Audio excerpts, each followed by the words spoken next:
Experts in the church communication area are gathering in Rome this week to explore dialogue and respect in the public arena. An American professor taking part says social media platforms are not neutral and therefore pose a serious challenge to freedom of expression.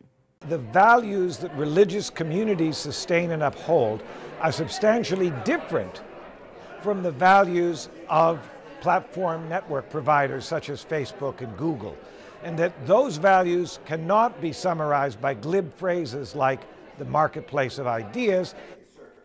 The Pontifical University of the Holy Cross is hosting this conference. Participants are focusing on the dynamics of today's media environment and the limitations the church faces as it tries to communicate its message. Vatican correspondent Juliette Lindley joins us from rainy Rome. Juliette, you were at the conference. What's the goal? Why is it important to be debating these issues now? Well, to quote Pope Francis during World Communications Day 4 years ago, he said we need to resolve our differences through forms of dialogue which help us grow in understanding, and mutual respect, and a culture of encounter demands that we be ready not only to give but also to receive, and media can help us greatly in this. So today, more than ever, so-called fake news and post-truth are dominating public debate, and in some countries, increasingly, they're trying to restrict freedom of expression.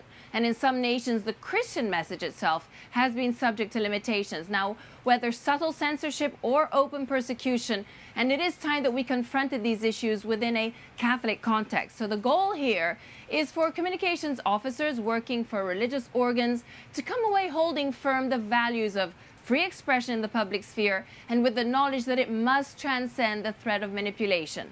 And as we know, ecclesiastical communications officers, they have the task of serving society by contributing to the free flow of information.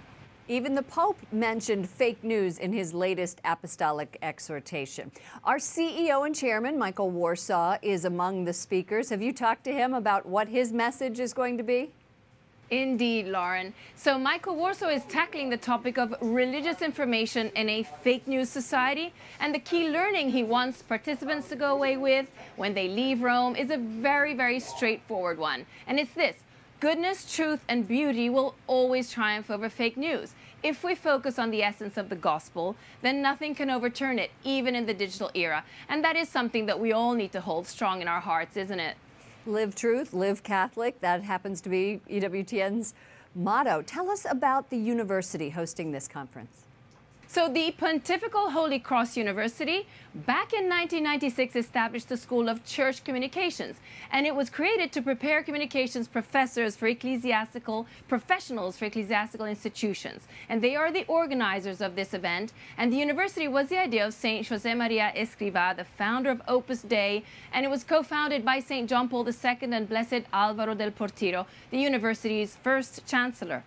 Okay, Juliette Lindley, stay dry in a rainy Rome, EWTN News Nightly Vatican correspondent, and say hello to Elena Isela, your new producer, coming from our bureau here. We miss her.